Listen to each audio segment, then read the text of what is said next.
Rebuskan telur sehingga masak. Kemudian, kupas telur tersebut. Seterusnya, lenyekkan telur. Campurkan telur dengan mayonis dan gaul sehingga rata. Kemudian, potong keliling roti.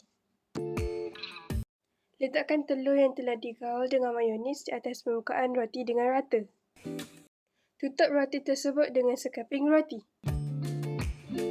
Potong roti tersebut berbentuk segi 3 ataupun segi 4. Hiaskan ia mengikut kreativiti dan siap untuk dihidang.